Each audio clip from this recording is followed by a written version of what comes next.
ഇന്ന് ഞങ്ങൾ തിരുവോണമായിട്ട് നമ്മുടെ പൂവിടൽ കർമ്മം ഇവിടെ നടന്നുകൊണ്ടിരിക്കുകയാണ്. വലിയ ഭംഗിയൊന്നും ആയിട്ടില്ല, എങ്കിൽ തന്നെയും അറിയാവുന്ന പോലെയൊക്കെ ഇടുവാണ് കേട്ടോ.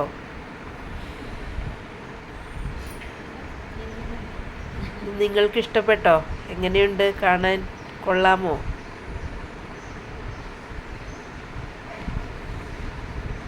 അപ്പം അത്തപ്പൂ വിട്ട് കഴിഞ്ഞു.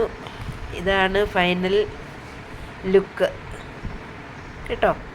ഓണമായിട്ട് ഇന്ന് അപ്പോൾ എല്ലാവർക്കും ഓണാശംസകൾ. ക്യാരറ്റ് കൊത്തി അരിഞ്ഞിട്ട് ഉണ്ടാക്കിയതാണ്. ഇങ്ങനെ ഉണ്ടാക്കി കഴിഞ്ഞ് കഴിഞ്ഞാൽ നല്ല ടേസ്റ്റാണ് കഴിക്കാനായിട്ട്.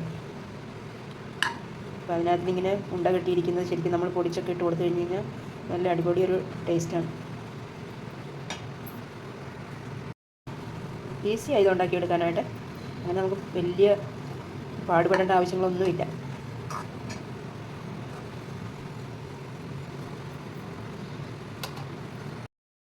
ഇത് ഓണത്തിനുണ്ടാക്കാനിരുന്ന വടുകപ്പുളിയാണ്.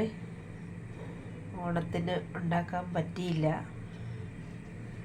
ഞങ്ങളുടെ വേണ്ടപ്പെട്ട ഒരാൾ മരിച്ചു പോയായിരുന്നു.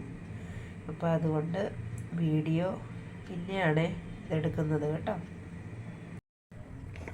അപ്പം എണ്ണ നന്നായിട്ട് നല്ലെണ്ണയിലാണ് ഉണ്ടാക്കുന്നത്. എണ്ണ നന്നായിട്ട് ചൂടായിട്ടുണ്ട്. അപ്പം ഞാൻ അതിലേക്ക് കുറച്ച് കടി ഇട്ട് കൊടുക്കുകയാണ്.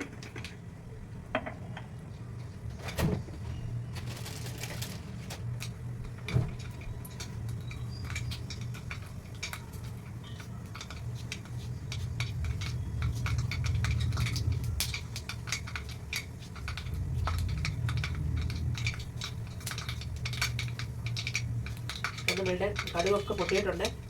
അതിലേക്ക് കുറച്ച് കറിവേപ്പില നമുക്കിട്ട് കൊടുക്കാം.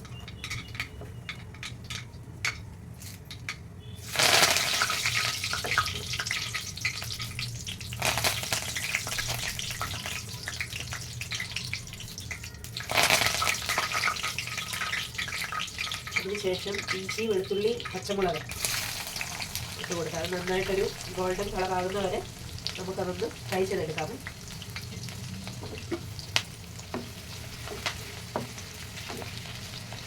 സത്യം പറഞ്ഞു കഴിഞ്ഞ് കഴിഞ്ഞാൽ ഓണത്തിന് ഉണ്ടാക്കാനായിട്ട് ഇരുന്നതാണ്. അപ്പം ഓണത്തിൻ്റെ ആ ദിവസം തന്നെ ഞങ്ങളുടെ ഒരു വേണ്ടപ്പെട്ട ഒരാൾ മരണപ്പെട്ടു. അപ്പോൾ അത് കഴിഞ്ഞതിന് ശേഷം ഇതൊന്നും ഉണ്ടാക്കാനായിട്ട് തോന്നിയില്ല കേട്ടോ. അപ്പോൾ അത് നന്നായിട്ടൊരു ഗോൾഡൻ കളർ ആവട്ടെ. ഞാനിത് വെള്ളയ്ക്കാണ് ഇടുന്നത്, മുളക് പൊടി ഇട്ടിട്ടല്ല ഇടുന്നത്. അപ്പം നമ്മളുടെ ഇഞ്ചി, വെളുത്തുള്ളി എല്ലാം ഒരുവിധം ഗോൾഡൻ കളർ ആയിട്ടുണ്ട്. അപ്പോൾ അതിലേക്ക് കുറച്ച് ഉലുവാപ്പൊടി ഇട്ട് കൊടുക്കാം. കുറച്ചിട്ടാൽ മതിയെ. കുറച്ച് ഉലുവാപ്പൊടി ഇട്ട് കൊടുത്തു. പിന്നെ അതിലേക്ക് കുറച്ച് കായപ്പൊടിയാണ് ഇട്ട് കൊടുക്കേണ്ടത്.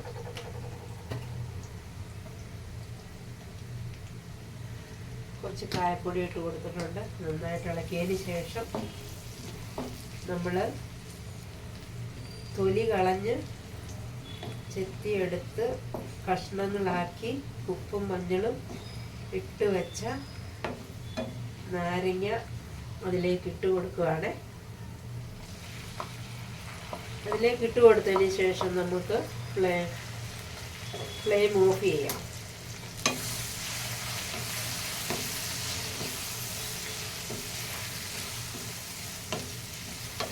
അപ്പോൾ നമ്മളുടെ വടുകപ്പുളി അച്ചാർ റെഡി ആയിട്ടുണ്ട്.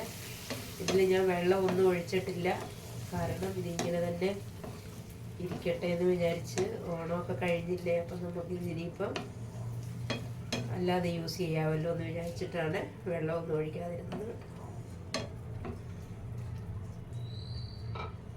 അപ്പം ഉപ്പ് കുറവാണെന്നുണ്ടെങ്കിൽ ഈ സമയത്ത് നമുക്ക് ഉപ്പ് വേണമെങ്കിൽ ഇടാമേ. ഇപ്പം ഇതിൽ ആവശ്യത്തിനുള്ള ഉപ്പുണ്ട്, അത് കാരണം ഞാൻ ഉപ്പിടുന്നില്ല. ഓക്കെ. അപ്പോൾ ഇതായിരുന്നു ഞങ്ങളുടെ ഓണം. ഇലയൊക്കെ ഉണ്ടായിരുന്ന, ഇലയിലൊന്നും ഉണ്ടാകാനൊന്നും പറ്റിയില്ല കേട്ടോ. അത് കാരണം ചെറിയ രീതിയിൽ തന്നെയാണ് ഈ വർഷത്തെ ഓണം ആഘോഷിച്ചത് കേട്ടോ. Okay, bye.